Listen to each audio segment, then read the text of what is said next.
Chapter 8. The Lord said to Joshua, "Don't be afraid, neither be dismayed. Take all the people of war with you, and arise, go up to Ai. Behold, I have given into your hand the king of Ai and his people, and his city and his land. You shall do to Ai and her king as you did to Jericho and her king. Only the spoil of it and the cattle of it shall you take as a prey for yourselves. Set you an ambush for the city behind it." So Joshua arose and all the people of war to go up to Ai. And Joshua chose out 30,000 men, the mighty men of valor, and sent them forth by night. He commanded them, saying, "Behold, you shall lie in ambush against the city, behind the city. Don't go very far from the city, but be ready. And I and all the people who are with me will approach to the city. It will happen when they will come out against us at the first, that we will flee before them, and they will come out after us, until we have drawn them away from the city, for they will say, 'They flee before us as at the first, so we will flee before them.' And you will rise up from the ambush, and take possession of the city, for the Lord your God will deliver it into your hand. It will be, when you have seized on the city, that you will set the city on fire. According to the word of the Lord shall you do. Behold, I have commanded you." Joshua sent them forth, and they went to set up the ambush, and stayed between Bethel and Ai on the west side of Ai. But Joshua lodged that night among the people. Joshua arose up early in the morning, and mustered the people, and went up, he and the elders of Israel, before the people to Ai. All the people, even the men of war who were with him, went up and drew near, and came before the city, and encamped on the north side of Ai. Now there was a valley between him and Ai. He took about 5,000 men, and set them in ambush between Bethel and Ai on the west side of the city. So they set the people, even all the host who was on the north of the city, and their liers in wait who were on the west of the city. And Joshua went that night into the midst of the valley. It happened, when the king of Ai saw it, that they hurried and rose up early, and the men of the city went out against Israel to battle, he and all his people at the time appointed, before the Arabah. But he didn't know that there was an ambush against him behind the city.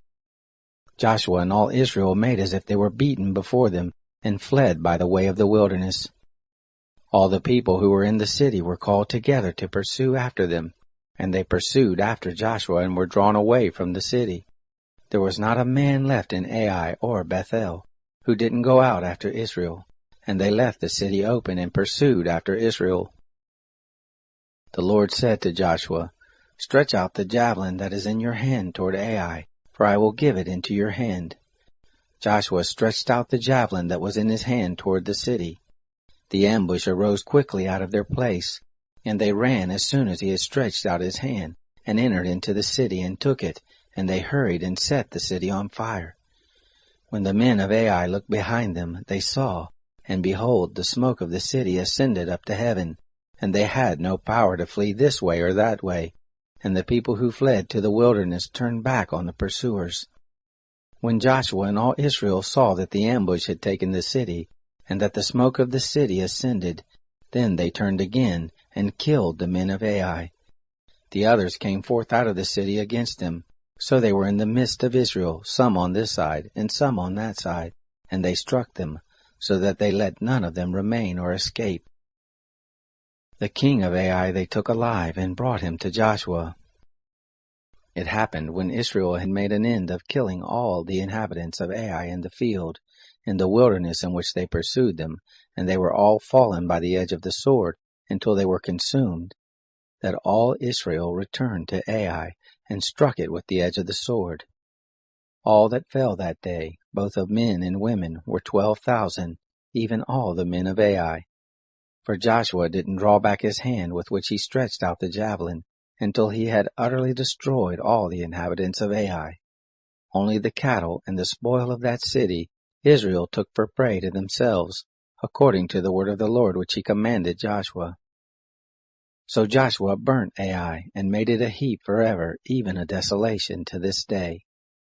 The king of Ai he hanged on a tree until the evening, and at the going down of the sun Joshua commanded, and they took his body down from the tree, and cast it at the entrance of the gate of the city, and raised thereon a great heap of stones to this day.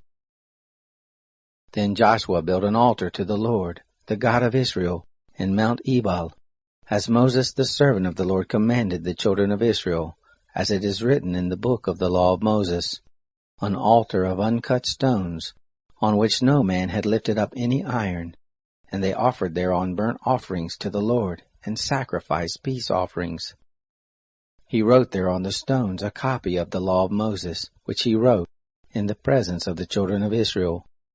All Israel and their elders and officers and their judges stood on this side of the ark, and on that side before the priests, the Levites, who bore the ark of the covenant of the Lord, as well as the foreigner and the native, half of them in front of Mount Gerizim, and half of them in front of Mount Ebal, as Moses the servant of the Lord had commanded at the first, that they should bless the people of Israel. Afterward he read all the words of the law, the blessing and the curse, according to all that is written in the book of the law. There was not a word of all that Moses commanded, which Joshua didn't read before all the assembly of Israel, and the women, and the little ones, and the foreigners who were among them.